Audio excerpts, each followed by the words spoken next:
कथा गाती गाणे बालकृष्ण नंदा घरी आनंद तुका म्हणे छंदे मन मोहिले गोविंदे बालकृष्ण नंदा घरी आनंद नरनारी विठ्ठल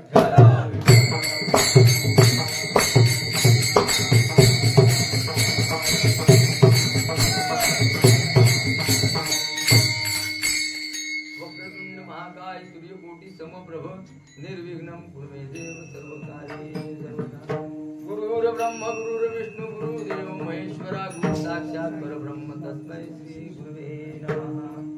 ब्रह्मानंदनम परम सुखदम केवळ ज्ञानमूर्ती द्वंद्वादित गगन तत्वमस्यात् एकम नित्यनिरवंचर सर्वदि साक्षीभूतम भावातीतम त्रिगुणरहितम तत्वं नमामि। महायोग पीठे तटे भीमरत्यं वरं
बाबाजी सद्गुरु दास तुकाव।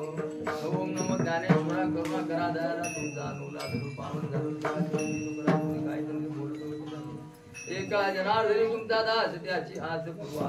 नमो सद्गुरु तुकया ज्ञान दीपा, नमो सद्गुरु सच्चिदानंद रूपा, नमो सद्गुरु भक्त कल्याण मूर्ती, नमो सद्गुरु भास्करा पूर्ण सेवे लागी सेवक झालो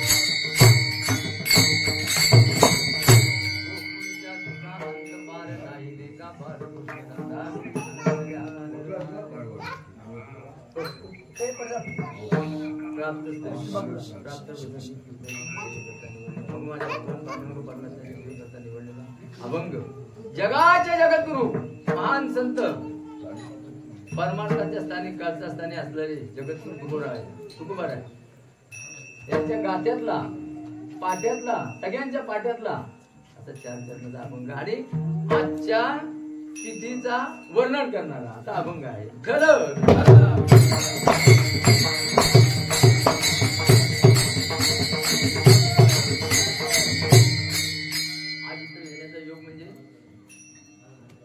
शिवतर कोण खेड विठ्ठलवाडी तालुका चिपळूण जिल्हा रत्नागिरी सालाबाद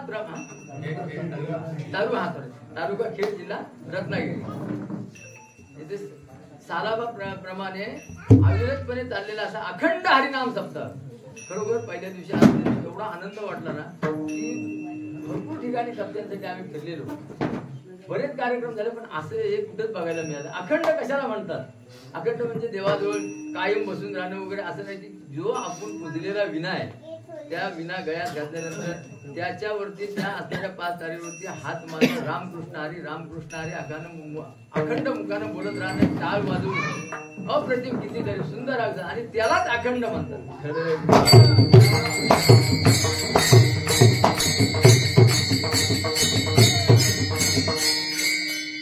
आणि अखंड हरिनाम येण्याचा योग आज खरोखर माझं परम भाग्य आहे की तुम्हाला सर्व संत मंडळी मायबापांची सेवा करण्याचा योग आला आणि ते कुणामुळे आमचे हरिभक्त पारायण शैलेश सुतार महाराज तसेच श्रावणीताई सुतार आणि ही सगळी संत मंडळी अगदी खूप आनंद वाटला खरोखर एवढा आनंद वाटतो की पहिल्या दिवशी सुद्धा पहिल्या 3.5 दिवस काय ठिकाणी 1 दिवसाचा सप्ताह असतो काय ठिकाणी 1.5 दिवसाचा असतो काय ठिकाणी 3.5 दिवसाचा असतो काय दिवसांनी 7.5 दिवसाचा असतो पण हा 3.5 दिवसाचा सप्ताह पण या सप्त्यात पहिल्या दिवसापासून शेवटपर्यंत असणारे सगळे कीर्तनकार आणि मंडळी सगळी रोजच्या रोज हजर असते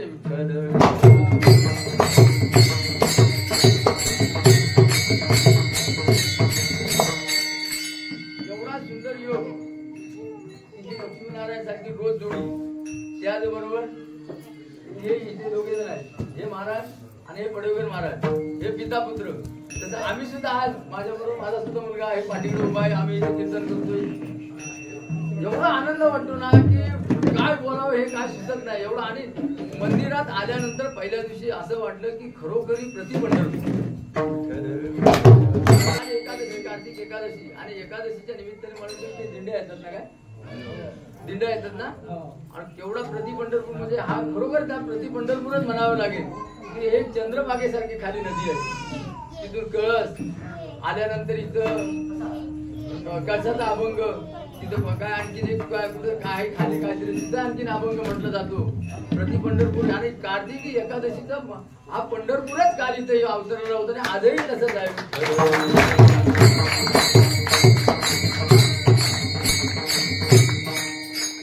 जागृत देवस्थान आहे पंढरपूरमध्ये जागृत देवस्थानच आहे माझी पांडुरंग परमात्मा विठ्ठल जागृत देवस्थान आणि त्या याच मंदिरात कार्याचे कीर्तन करण्याची सेवा माझ्यासारख्या पामराकडे आली अल्पबुद्धी अशा आणि तुम्हाला सर्व संत मंडळी मायबापांची आभार मानतो धन्यवाद देतो आणि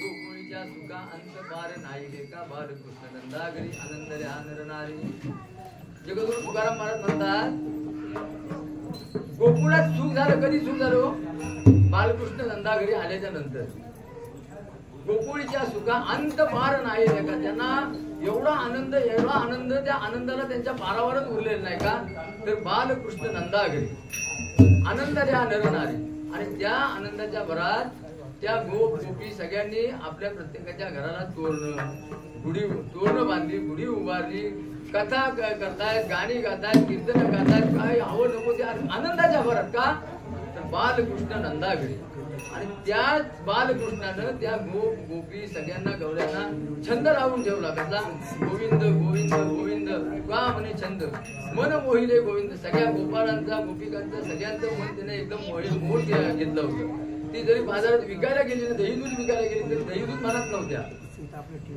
गोविंद घ्या कुणी गोदामोदर घ्या म्हणजे एवढ्या तल्लीन झालेल्या असतात त्या गोपिका त्यांच्यामध्ये तल्लीन झाल्याच्या का तर बालकृष्ण नंदागरी आनंद रे आनर नारी विठ्ठल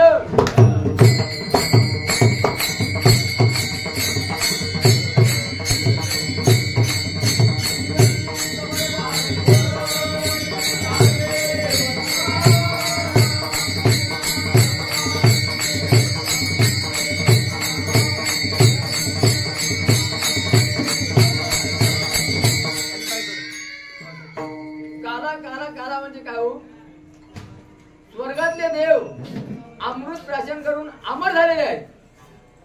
पण त्यांनाही तिथे राहत नाही. ते सुद्धा इच्छा करतात का ते स्वर्गात हा काला भजन कीर्तन हरिपाठ प्रवचन यातलं काहीच नाही. आणि म्हणून ते अमर असणारे देव सुद्धा इच्छा करतात स्वर्गीचे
नारायण नामे होऊ जीवन मुक्त चिंतनी आनंद गाऊ किती.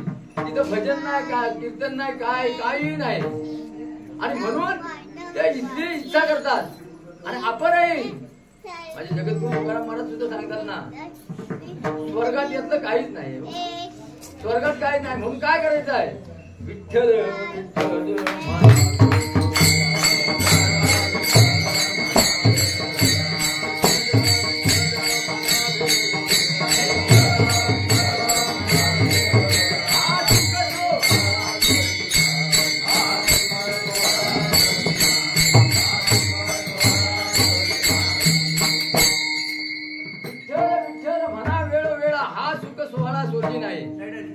स्वर्गात यातलं काहीच नाही. आणि म्हणून ते इच्छा करतात.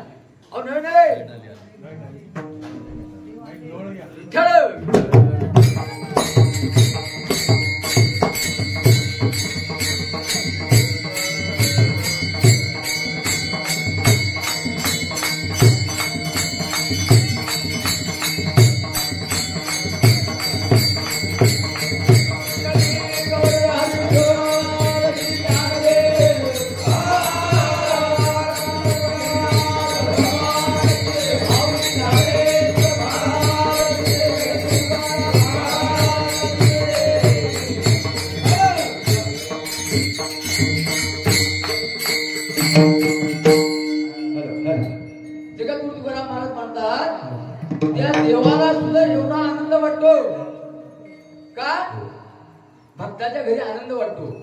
तिथे सुख असतो. आणि म्हणून देव सुद्धा इच्छा करतात. अगोदर सांगून झालं की ज्या सुखा कारणे देव वेडावला ज्या सुखा कारणे देव वेडावला वैकुंठ सोडून संत सदनी राही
भगवान परमात्म्याने गोपाळाला घेऊन चंद्रभागेत जो काळा केला ना काळा, तो असाच प्रत्येकाचे असणारे सगळ्यांची शिदोरी एका ठिकाणी गोळा केली आणि गोळा केल्यानंतर ते सगळे गोपाळ काला खाऊन चंद्रभागा यमुनेच्या डोहात हात धुवायला चाललेले होते. तर भगवान कृष्ण परमात्मा म्हणाला, अरे थांबा, जाऊ नका. अरे देवा, मग हात कुठे धुवायचे? तो म्हणाला, भगवान कृष्ण परमात्मा म्हणाला, हात धुवायला जाऊ नका. का? तर स्वर्गातले देव इथे हे पडलेले एखादं शीत जरी त्यांना मिळालं ना, तर त्या पुण्याच्या साठी ते किडा मुंगीच्या रूपाने इथं पृथ्वीवरती आलेले आहेत. माझं देवा काय करायचं? आम्ही यमुनेच्या डोहात जाऊ काय? अरे यमुनेच्या डोहातही जाऊ नका. मग याचा हात धुवायचं कुठे, काय करायचं? तर आपल्या शरीराला एक अशी, आपण हात खराब झाले की कपड्याला पुसतो ना, तसं आपल्याकडे पण एक जागा आहे बघा, इथं त्याला टिरी म्हटलं जातं. आणि इथं पुसा, तुम्ही धुवायला जाऊ नका. का? भगवान परमात्मा म्हणतो, ते स्वर्गातनं देव आलेत ना, ते यमुनेच्या डोहात माशाच्या रूपानं थांबले तिथं. काल्याची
आसे काल्याची असे देव जळी झाले मासे, कळले घन निळा सांगत असे गोपाला विठ्ठल.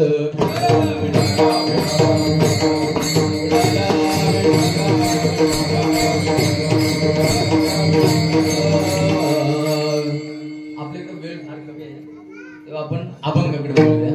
बघा, काल्याचं वर्णन म्हणजे भगवान परमात्म्याचंच वर्णन. त्या काल्याच्या वेळेला दुसरं काय नाही. आणि म्हणून ते वर्णन करताना जन्माच्या अगोदरपासून बोलावं. बघा, कंस आणि कंसाची बहीण देवकी, पण कंसाचा परम मित्र वसुदेव. आणि कंसानं विचार केला की आपली बहीण वसुदेवाला देऊया, आणि दोघांचं लग्न ठरवलं. लग्न लागत असताना त्या राजाच तो आणि राजाची बहीण, त्या देवकी आणि वसुदेवाच्या लग्नाला 11 ब्राह्मण थाटामाटात लग्न लागलेलं आहे. पण कर्मधर्म संयोगाने दोघांचे काय ग्रह खराब निघाले आणि वरातीच्या वेळेला नेमकंच ढोल ताशा काय भरपूर काय काय अगदी आपल्याकडे नसतील तेवढी वाजंत्री तिथं होती, त्यांच्याकडे होती त्यावेळेला. आणि वरातीच्या वेळेला एक आकाशवाणी झाली. कंस मोठ्या आनंदात होता, आपल्या बहिणीचं लग्न म्हणून. आपण पण तेच करतो, बहिणीचं लग्न असतं की आपण पण आनंदात असतो. आणि तसा कंस आनंदात होता, पण त्याचा आनंद फार काळ टिकला नाही. आकाशवाणी झाली, अरे कंस, ज्या बहिणीचं तू एवढ्या थाटामाटात आनंदाने लग्न लावतोय, पण तिच्या पोटी 8वा येणारा तुझ्या मृत्यूचा काळ आहे. आता एवढं ऐकल्यानंतर कोण गप्प बसणार आहे हो? ती बहीण का असे ना, अंग घामानं भिजलं, थरथर कापू लागला, रागाच्या भरात थरथर कापू लागला. काय करावं काय सुचेना. वरात चाललेली आहे, धावत गेला आणि देवकीला रथातून खाली ओढली. त्यावेळेस राजाचा रथ म्हटल्यावर काय लहानसा नाही गहू, रथातून खाली ओढली. काय कळायच्या अगोदर वसुदेव म्हणतो याला झालं काय, आतापर्यंत चांगला होता आणि याला झालं काय. खाली ओढला, खडग काढलं, खडग म्हणजे तलवार काढून खडग बाहेर उभा समोर धरून वसुदेव देवकीला, वसुदेव आणि देवकीला समोर धरलेले आहे. का की यांच्या पोटी येणारा आठवा तो आपल्या मृत्यूच काळ आहे. मग यांचं जर लग्न लावून एका ठिकाणी दिले, त्यांना मारूनच टाकले तर आपल्याला आपणच अमर झालो ना. अर्पण आकाशवाणी आहे, ते काय नाही काहीतरी रचना केलेली असणार आणि त्या कंसानं मारणार, देवकीला मारणार. तेवढ्यात कंस म्हणतोय, वसुदेव म्हणतोय, अरे कंसा बघ, शास्त्र पाहिलं तर स्त्रीचा वध करण्याला खूप पाठक आहे. वसुदेव बोले कंसास पायी शास्त्रास असे अनुचित स्त्रीचा वध हा करण्याला. तू तिचा वध करू नको, काय झालं ते मला सांग. कंस म्हणतोय, अरे तुमच्या पोटी येणारा जो आठवा आहे ना, तो माझ्या मृत्यूस काळ आहे. मग तुम्हाला जिवंत कशाला ठेवू, कोणतरी एक मरावं लागेल. तो म्हणतो थांब, हाच विषय आहे ना. आठवा तुला आमच्याकडून असणारा, तू घाबरतोस ना, मरणारा भीतोस ना, आठवा आहे तो मी माझ्या हाताने, स्वतःच्या हाताने तुझ्याकडे देईन आणून. देऊन कंसास वचन केले समाधान, चुकविले मरण गेले मग बंदिशाळेला. बंदिवान केले, बंदिवान केले, बंदिवान केले, बंदिवान केले, बंदिवान केले, बंदिवान केले, बंदिवान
बंदिशाळेत टाकले. नजर काय म्हणजे समोर दिसतोय, समोर आपल्याला दिसायला पाहिजे म्हणून नजर काय. बंदिवान बंदिशाळेत टाकले.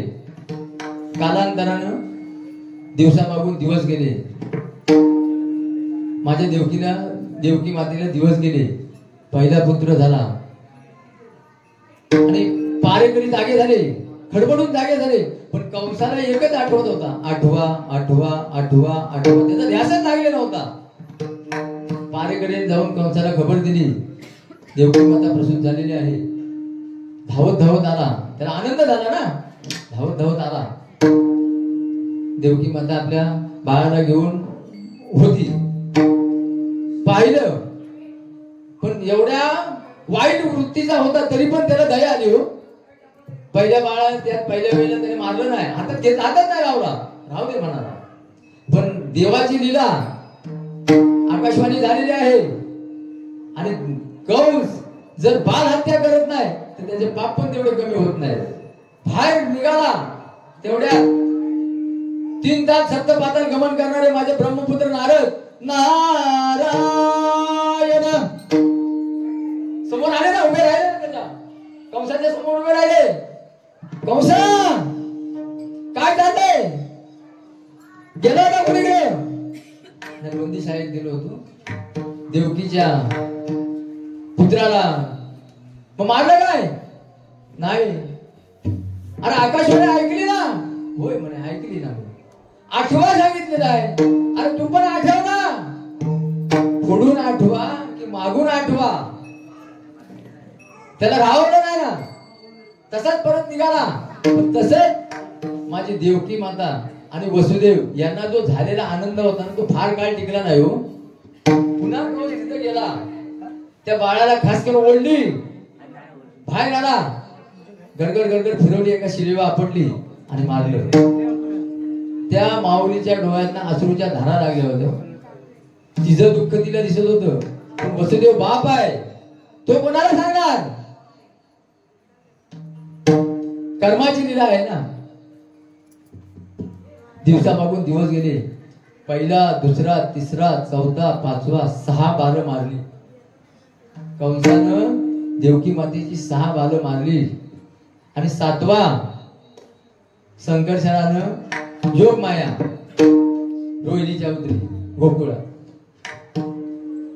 कसं आहे, फार पूर्वीपासून इथं सप्ताह चालू आहे. कायाची कीर्तन तुम्ही भरपूर आहे. खरोखर ज्ञानी माणसा कीर्तनाला गर्दी नसू दे, पण गर्दी बाकी नक्कीच झाली. विठ्ठल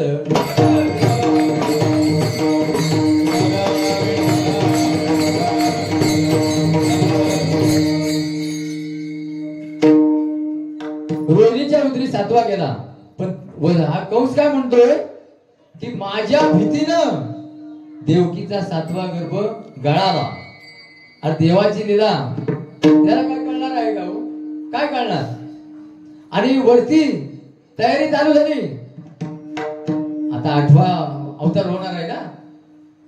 भगवान विष्णू म्हणतात शेषांना, चला आपल्याला खाली जाण्याची वेळ आलेली आहे. शेष म्हणाले, मी बाबा येणार नाही. का?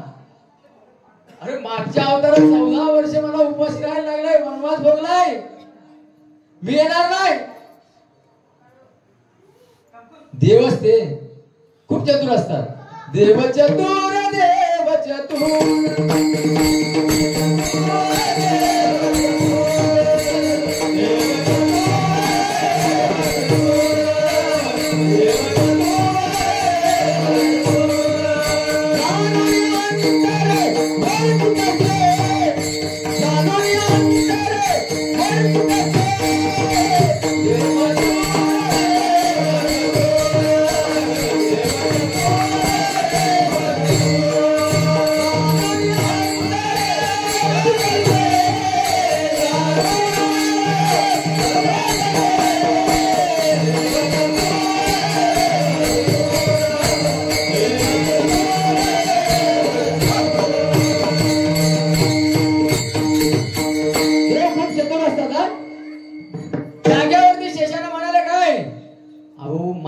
जन्मात तुम्ही लहान होतात, पण आता तुम्ही मोठे व्हा.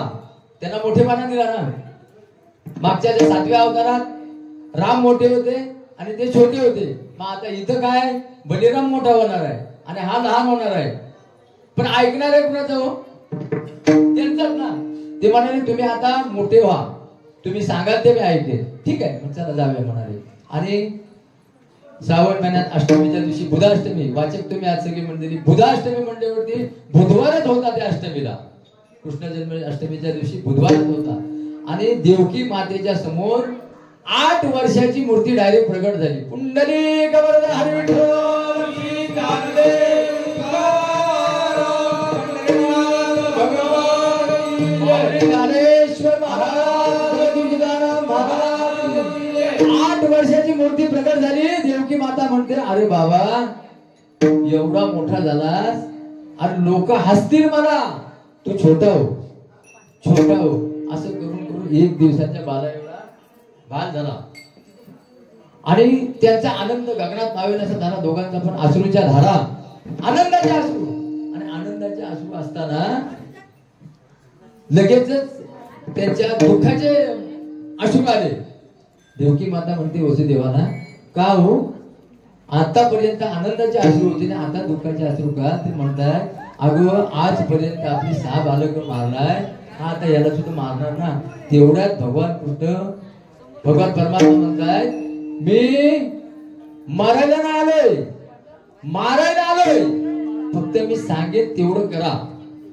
नंदाच्या घराला, नंदाच्या घराला, मनाने गोकुळाला, मनाने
टोपली आणि वसुदेवानं वासुदेवाला, बापानं जगाच्या बापाला डोक्यावर घेतलेली आहे आणि निघालेले आहेत. भगवान श्रीरामाचा जन्म दुपारी 12:30 वाजता आणि माझ्या श्रीकृष्णाचा अवतार रात्री 12:30 वाजता आणि निघालेले आहेत. दरवाजे बंद आहेत, देवाची कला, पारेकरी झोपी गेले, कड्या आपणच उघडल्या, कुलप उघडली, बाहेर आले, पाऊस पडतोय, चंद्रभागेला पूर आलेला आहे, पण ती यमुनेला पूर आलेला आहे. कालच पंढरपुरात आलेला आहे ना, त्याच्यामुळे सारखा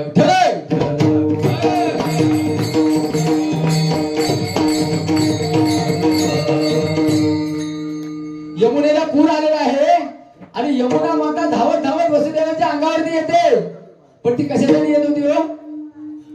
जगाचा मालक भगवान परमात्मा त्यांच्या दर्शनासाठी येत होता. आणि ते भगवंताने जाणल्यानंतर काय केलं की डोक्यावरून पाठीतनं डावा पाय बाहेर काढून अंगठा यमुनेच्या डोहात बुडवला, यमुनेला दर्शन दिलं आणि यमुना मातेने वाट दिली त्यांना.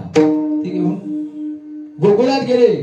गोकुळात भगवान परमात्म्याला ठेवली, मायेला घेऊन आले आणि मायेला घेऊन आल्यानंतर पाहतात तिथे ठेवता क्षणी पुन्हा पूर्ववत दरवाजे बंद, पारेकरी झोपले. पण माया ती गप्प बसणार नाही काय? तिने एकांत मांडला ना. पारेकरी जागे झाले. पारेकरी जागे झाल्यानंतर धावपळ सगळ्यांची. तिकडे कंसाला आठवा सारखा आठवतच होता. आणि ते चालू असताना पारेकरी धावत गेले. आला धावत आला. पाहतो त्याने बघितलं नाही, मुलगा आहे मुलगी आहे काहीच बघितलं नाही. खास करून ओढली.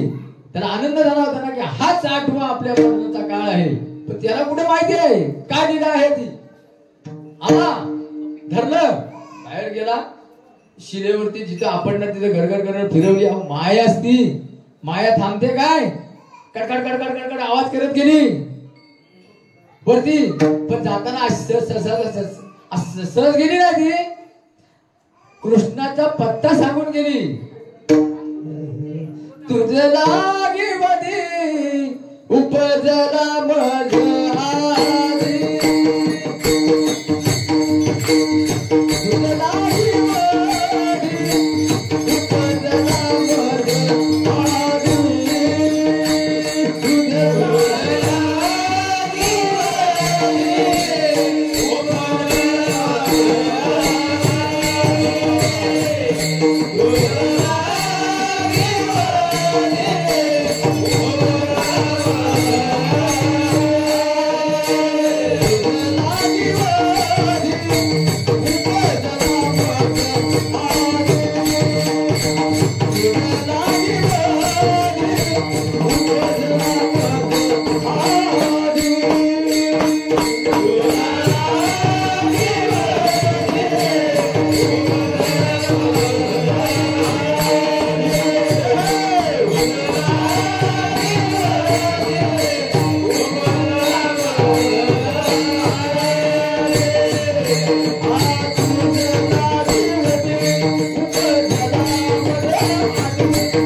माझ्या अगोदर जन्माला आलेला आहे. बेचैन झाला एकदम, थरथर थरथर कापू लागला. तोपर्यंत सकाळी इकडे गोकुळात, सकाळी गोकुळात पाहतात तर काय, नंदाच्या घरी बाळ जन्माला आलेला आहे. नंद यशोदेच्या घरी बाळ जन्माला होतं. किती वर्षानं? 65 वर्षानं. म्हातारपणी. हा, आणि त्या गवळणीला कळाल्याच्या नंतर जो तो सगळ्या लगबगीने धावत धावत निघाल्या. गवळण सांगे गवळणे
यशोदेला एक धावे एकी पुढे एक वाटी सुंदवडे. वाने घेऊन या ताटी झाली नंदा घरी झाटी. ऐशी गलबल झाली दासी जणी हेल घाली.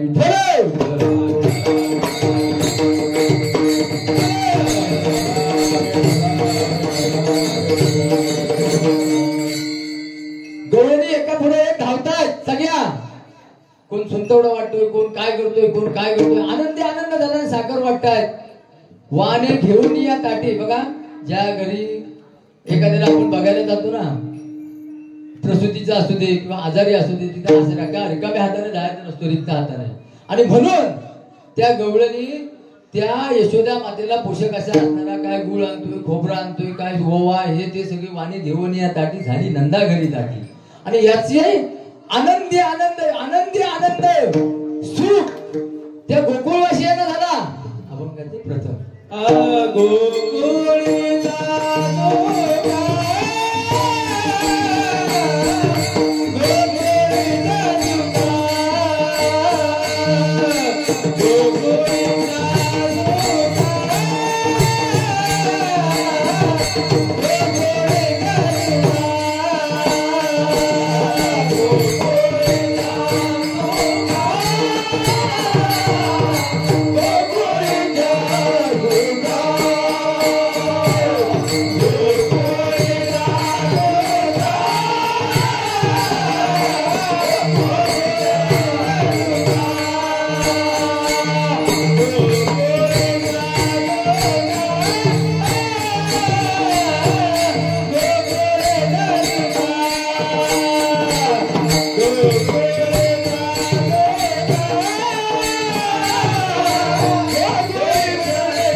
बाल राहिले का बालकृष्ण नंदागिरी आनंद ध्यान नारी कौस तिकडे गेलेला बेचैन झालेला आहे. तिकडे गेल्यानंतर लगेचच एक मीटिंग लावली त्याने सभा आणि त्या सभेत म्हणायला लागला कोण असा आहे काय बघूया की माझ्यावरती आलेलं संकट निवारण करणार कोण आहे काय बघूया. कोण तयार होईना. एक तयार झाली. एक स्त्री तयार झाली. कोण? पुतना. पुतना म्हणजे न कधी कामाला येणारी. ती कंसाला म्हणते अरे मी तरी तुझ्या कामाला कधी येणार. ती म्हणाली मी जाते ना. मी बघते माझ्या पद्धतीने काय करायचं ते करते मी. पण त्याने ताकीद देऊन ठेवली जाताना जाशील तुला ओळखणार नाही. पण ती साधी नाही आली सगळ्यांना मारत जाते. आता पुतना म्हणजे कोण? वामन अवतारातली बलिराजाची कन्या. तिचं नाव रत्नप्रभा. वामन अवतार कधी जाऊ? चौथा आणि हा 8वा. देवाजवळ एखादी केलेली इच्छा आहे ना ती कधी ना कधीतरी फळाला येते. ती कशी बघा. बलिराजाच्या घरात भगवान विष्णू दान मागायसाठी गेले. त्यांनी ओळखलं नव्हतं. पण दैत्यगुरु शुक्राचार्य तिथे बसलेले होते. ते म्हणाले राजन अरे त्याला तू ओळखलं नाहीये त्याला तू दान देऊ नको. बलिराजा म्हणायला लागला देव का असेना पण आज माझ्याकडे मागतोय काय मागे ते देईन. आणि त्याच वेळेला ती रत्नप्रभा दाराच्या आतमध्ये होती. दरवाजाच्या फटीतून माझ्या भगवान विष्णूंना पाहिलं होतं छोटं रूप. आणि त्यावेळेला तिने मनात इच्छा केली होती की असा पुत्र माझ्या पोटी असेल तरी माझ्या स्तनातून दूध पाहिजे. ती इच्छा. पण थोड्या वेळाने काय झालं दान मागितलं आणि बलिराजाने दान दिलं. सपलं सोडला. भगवान विष्णू म्हणाले मला दान पाहिजे. बलिराजा म्हणाला काय पाहिजे? काय नाही बस फक्त 3 पावलं जमीन. फक्त 3 पावलं जमीन दिली. सपलक सोडला. सपलक सोडल्यानंतर पहिल्या पावलात पृथ्वी नंतर आकाश. आता 2 पावलं संपली. 3रा पाऊल राजन. 3रं पाऊल कुठे ठेवू? ठेवू माझ्या डोक्यावर. बलीला पाताळात झाडलं. तोही प्रसंग पाहिला कोणी? रत्नप्रभेनं दरवाजाच्या पटीतून. ती म्हणते असला अरे असला असला तर माझ्या स्तनातून विष बांधून त्याला मारेल. आणि ती आपल्या स्तनात विष भरून आली. येताना सरळ नाही आली. गोकुळात येणाऱ्या छोट्या छोट्या बालकांना सगळ्यांना मारत आली. गोकुळात आल्यानंतर नंदाच्या वाड्यात शिरली. घरात शिरल्यानंतर ओळखीचं नाही ना कोण. पण एवढा शृंगार केला होता तिने की असणाऱ्या नंदबाबांची यशोदा तिच्याही पेक्षा भारी शृंगार केला तिने. साडी दागिने वगैरे अगदी रूप बदलून. यशोदा मातेच्या इथं आल्यानंतर म्हणाले अगं यशोदे एवढ्या म्हातारपणी तुला बाळ झालं मला कळवलं देखील नाहीस. यशोदा माता म्हणते अरे हे हाय तरी कोण? नाही ओळखीची नाही पाहिजे कोण आहे. पण तिने तिला नातं सांगितलं. तुझ्या मावशीच्या मावशीच्या मावशीच्या असं कुठला तरी भरपूर लांबचा नाता सांगितलं. पण ती मूर्ती कोणतरी आली ना ये बस. मी बसायला नाही आले मी तुझ्या बाळाला बघायला आले. यशोदा माता घाबरलेलीच होती. म्हणते कोण पण येतोय ना आता माझ्या बाळाला जर घेतलं तर मी काय करू. म्हणजे घाबरलेली होती. पण परमेश्वर भगवान परमात्म्यानं ते जाणलं आणि यशोदा म्हणते झोपलाय. पण तिकडून रडायला लागले. भगवान श्रीकृष्ण रडायला लागले आणि रडता रडता म्हणते ही पुतना म्हणते अगं यशोदे खोटं काय म्हणते तो जागा आहे. तर देवाला काय करायचं होतं की पहिला गिऱ्हाईक आहे त्याला सोडायचं नव्हतं. आलेला पहिला गिऱ्हाईक सोडायचं नव्हतं त्याला. आणि म्हणून तो रडायला लागला अण्णा अण्णा. आणि त्या यशोदेने त्याला घेऊन आली. बाळाला ते घेऊन आली आणि तिच्या जवळ दिलं. शांत बसला. आता म्हणा ना देव चतुर आहे. खूप चतुर आहे देव. गप्प बसले. यशोदा आतमध्ये गेली आणि पुतना म्हणते आता आपलं काम साध्य होणार. आपलं काम आता साध्य होणार. आणि म्हणून स्तनाजवळ घेऊन तिला दूध पाजायला लागले. दूध पाजता पाजता पहिलं विष सोडला. भगवान परमात्मा तेही प्राशन केलं. दूधही प्राशन केलं. ती अगदी धडपडायला लागली. अरे मला सोड, अरे मला सोड. भगवान परमात्मा म्हणतोय मी एखाद्याला धरली तर सोडत नसतो, सोडायला धरले नाही. हा डाकडा आहे ना एवढा गुन्हाचा आहे ना की त्याला कुठेच गाठ नाही, सरळच आहे अगदी. त्याच्याजवळ सरळ, तो सगळ्यांजवळ सरळ.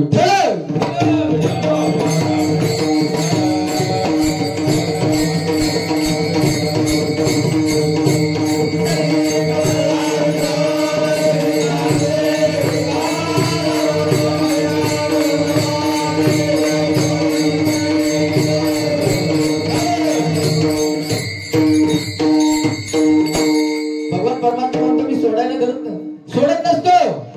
आणि गर्दप्राण झालेली मूल रूपात आली. अवाढव्य शरीर, एवढा मोठा आवाज आला. यशोदा धावत धावत बाहेर आली. पाहते तर काय, बाजूला बाबा बसलेले. भगवान परमात्मा बाजूला बसलेले आहेत. आणि बाजूला बसलेले असताना ती घाबरली ना, यशोदा घाबरली. ती बाय केवढा अनर्थ घडला. ती निघून गेली. आता म्हणते कुणाजवळ द्यायचं नाही, अजिबात कुणाजवळ देणार नाही. ती गेली, त्याची कंसाची एक युक्ती सफल नाही झाली, फुकट गेली. आता दुसरा त्यांच्यात दुसरा एक होता, कोण, महाबळ राक्षस. त्याने रूप बदलून ब्राह्मणाला घेऊन आला.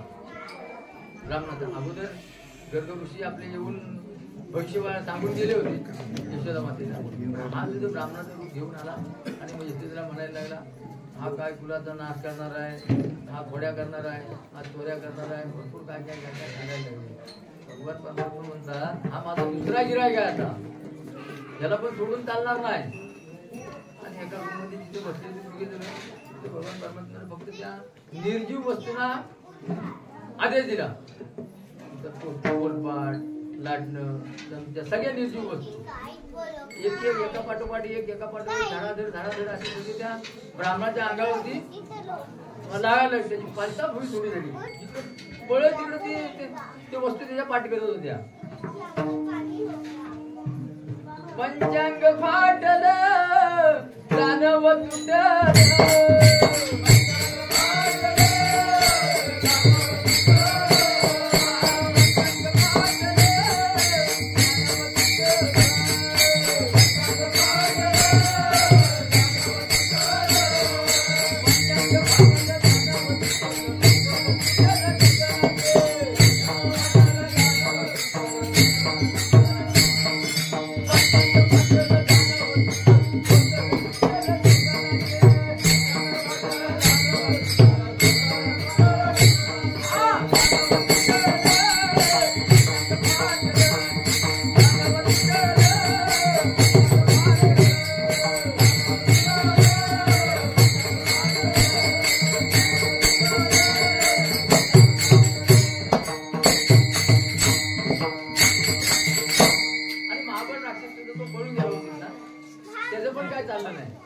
नंतर कैलासपती देवादिदेव महादेव भगवान शंकर ते सुद्धा पाहायला आले. त्यावेळेला माझा भगवान परमात्मा कसं होतं माहिती, तळव खाली टेकलेले होते. भगवान कृष्णाचा बघा डावा पाय ना तो रांगताना सर्वे तर हात टेकीत डाव्या गुढे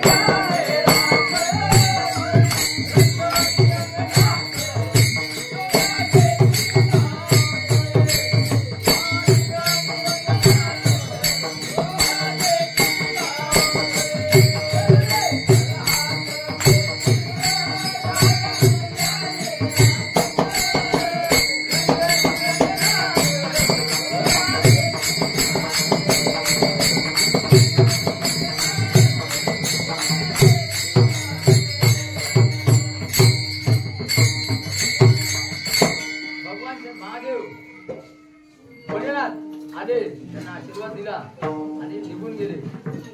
कलवे तर हात टेकीत डाव्या गुडघ्याला रांगत.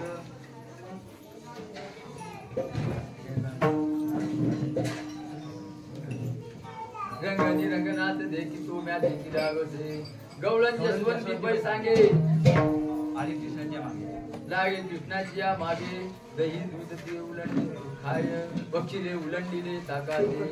माझं दही दूध सगळं उलंड किती दिवसाचा आहे होतो आणि त्यांना काय कमी आहे ज्याच्या गोट्यात 9 लाख गायी तो चोरी करायला जाईल काय कल्पना करायची आणि हे सगळं दृश्य पाहिल्यानंतर गवळणींनी सगळं हे दृश्य पाहिल्यानंतर त्यांना एवढा आनंद झाला एवढा एक आलेली संकट गेली ना पुतना गेली राक्षस गेला भगवान महादेवाने चांगला आशीर्वाद दिला मग त्याचा आनंदी आनंद आनंदी आनंद म्हणजे अभंग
बापरे बोलायचं काम नाही आणि त्याच वेळेला माझा भगवान त्याच्या सगळ्या गवळींनी ना गाड्याने घेऊन यायला लागली यशोदेमध्ये गवळींनी सगळ्या यायला लागल्या रडायचा खूप रडायचा ती यशोदा माता म्हणजे रडते माझे बाळताने समजाविता राहिना रडताना राहिना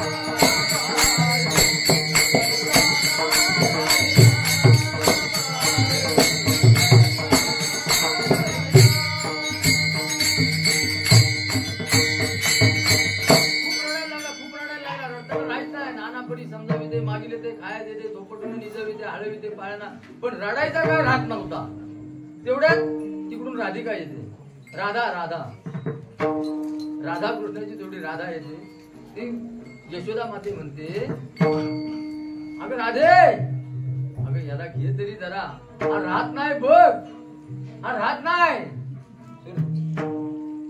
घे श्याम सुंदरा राधे राधे घे श्याम सुंदरा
यशोदा माता राधेला सांगते, राधे अगं एवढा रडतोय, दही भात कालवून दिला, कडेवर घेतली, सगळ्यांच्या दारोदार फिरले, तरी सुद्धा हा राहत नाही, काय करायचं? राधा म्हणते आता मीच बघतो कसा राहत नाही तो. हा आणि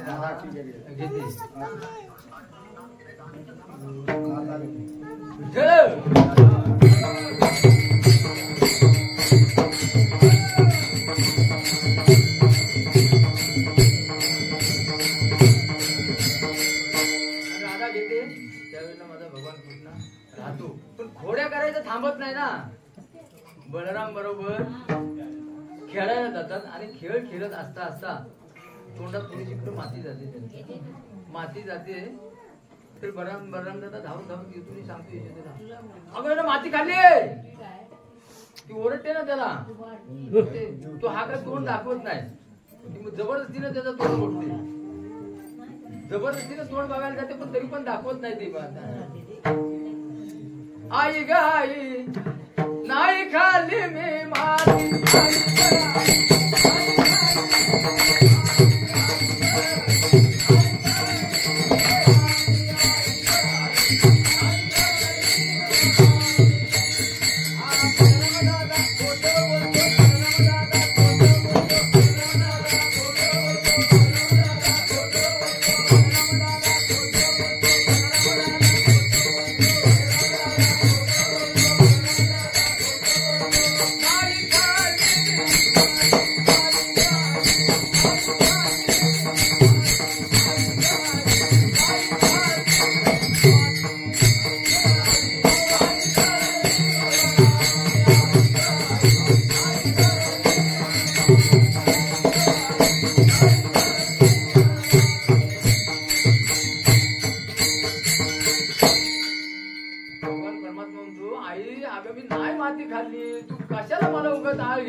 नाही खाल्ली, पण तिला राहत नाही.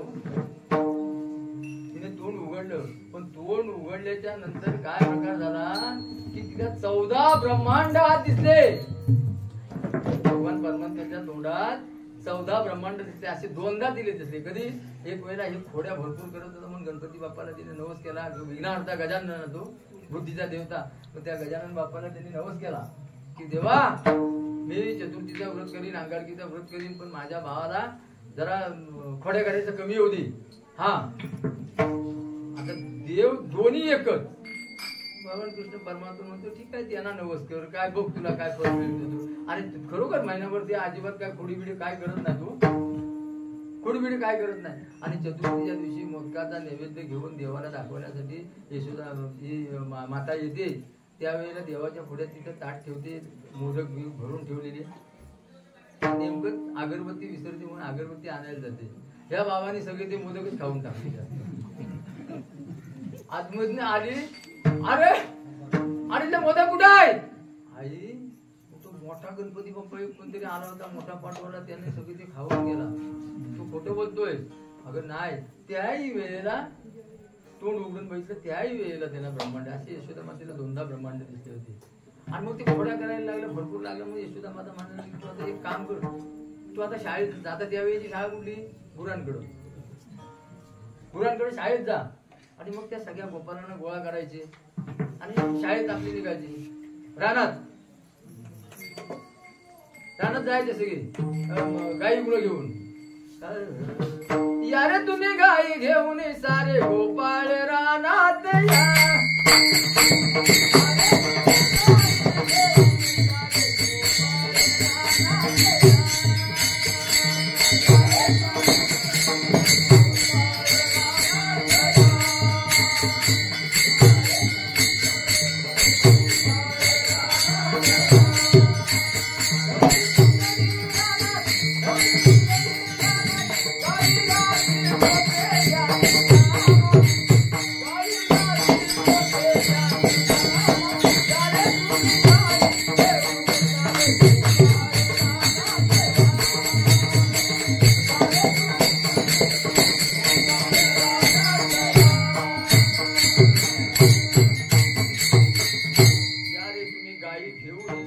गोपाळ रानात या ढवळी चुकली रानात पवली चुकली रानात गाई राखी तो पेंद्या सुधा माया रे तुम्ही गाई घेऊन सारी गोपाळ रानात. आता रानात गेल्यानंतर काय प्रकार झालेला आहे त्यांचे ते खेळ चालू झाले. कबड्डी हुतू हाट्यापाट्या काय लगुऱ्या चेंडू जे जे काय असेल ते खेळ चालू झाले. पण त्यांच्या मनात आलं एक दिवशी आज आपण ना क्रिकेट चेंडू फळीचा खेळायचा. आता हा क्रिकेटचा खेळ आता बसून आहे त्या वेळेपासून आहे. आणि चेंडू फळी खेळत असता असता चेंडू मारला ना गेला पाण्यात गेला. पाण्यात गेल्यावरती त्या पाण्यात काय होतं आईनं अगोदर टाकी दिली देऊन ठेवलेली होती. यमुनेच्या डोहाकडे जायचं नाही तिथं खाली आहे भीती घालून ठेवली. पण मुलांचा वेगळा उलटा असतो एखाद्याची भीती घातली की मुद्दाम तिथे जाणार. आणि तसं त्याला बघायचंच होतं. भगवान परमात्मा जगाचा करता करत होतं त्याला काय कळतंय ना सगळं. चेंडू गेला डोहात गेला. सांग पेद्या हरीचा चेंडू पाण्यात गेला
कसा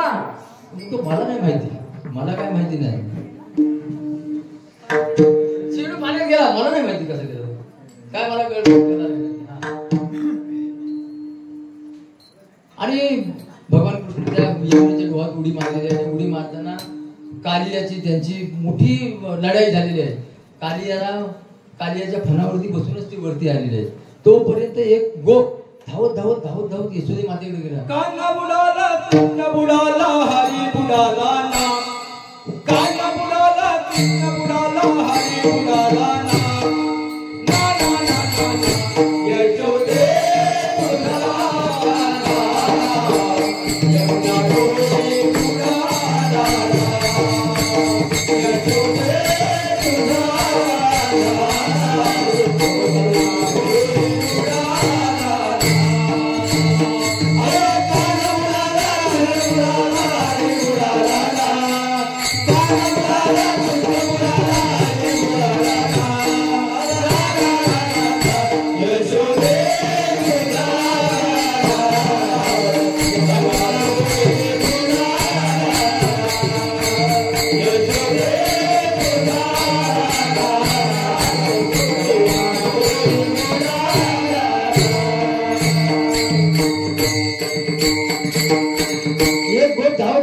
यशोदे मातेकडे गेला आणि म्हणाला यशोदे तुझा कान्हा यमुना डोहात बुडाला. आणि खरोखर सगळेजण धावत धावत आली. तिथं पाहतात ते काय कालियाच्या डोक्यावरती नाच करत होता. आणि तो आनंदी आनंद आनंदी आनंद त्यांना झाला. भगवान परमात्मा कृष्ण असू दे राम असू दे कोण सगळे एकच. त्या प्रभू परमात्म्याचा एकदा आपण नाम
आनंद रे आनंद गुडिया तोडणे करती कदा गाते गाणे बालकृष्ण चंदावे आनंद रे आनंद त्या बालकृष्णाने गोपीना एवढा छंद लावून ठेवला होता, एवढा छंद लावून ठेवला होता की त्या बाजारात जरी दही दूध विकायला गेले ना तरी काय म्हणायचं माहिती काय, गोविंद घ्या कोणी दामोदर घ्या कोणी एक भुण दिनारी कोणी एक भुण दिनारी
गोविंद घ्या कुणी दामोदर घ्या ग गोविंद घ्या कुणी दामोदर घ्या. आणि त्यावेळेला मध्ये भगवान परमात्मा काय करायचं माहितीये काय, त्या गोपिकांचं म्हणणं खोटं ठरायला नको मग त्या मटक्यात प्रकट व्हायचं आणि खालून वरती हालून बघायचा.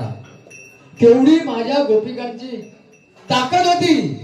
पण भगवान परमात्मा खरोखर त्यांच्यावरती एवढा प्रसन्न होता. विठ्ठल विठ्ठल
शेवटच्या चरणात म्हणतात.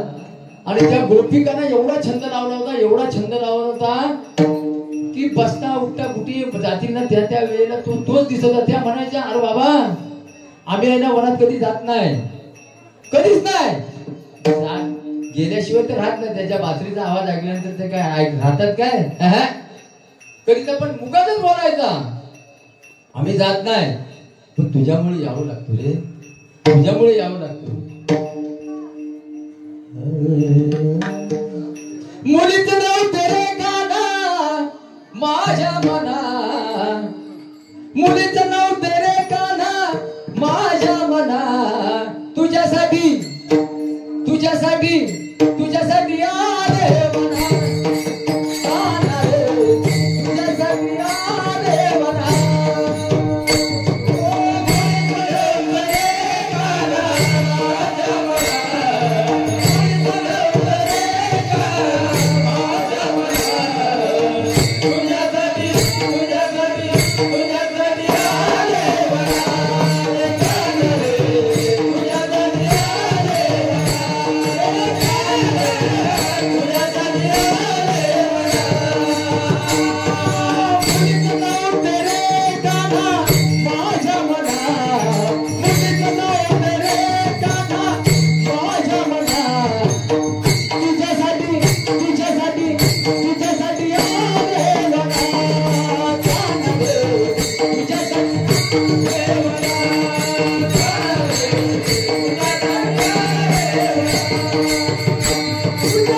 Thank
की साक्षात प्रति पंढरपूर आणि त्याचं प्राचीन आम्हाला बघायला मिळाले. खरोबर इथली जी माणसं कमी असू दे पण एवढी जिव्हाळा प्रेमळ आणि परवा आल्यापासून तर आम्ही पाहतोय ते पुजारी काका सुद्धा एवढं सुंदर काम करतायत. बापरे बापरे. आणि इथली असणारी प्रत्येक माणसं सगळी की हा जो आजचा आनंद आहे ना हा पुढच्या वर्षाच्या येणाऱ्या सध्याच्या कार्यापर्यंत टिकवायचा आणि म्हणून हा आनंद आहे. अभंगाचं शेवट जर तुकाराम महाराज सांगतात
आनंद नरनारी गुडिया तोरणे करती कथा गाती गाती बालकृष्ण नंदा घरी आनंद नर तुका म्हणे छंदे मन मोहिरे गोविंदे बालकृष्ण नंदा घरी आनंद नरनारी.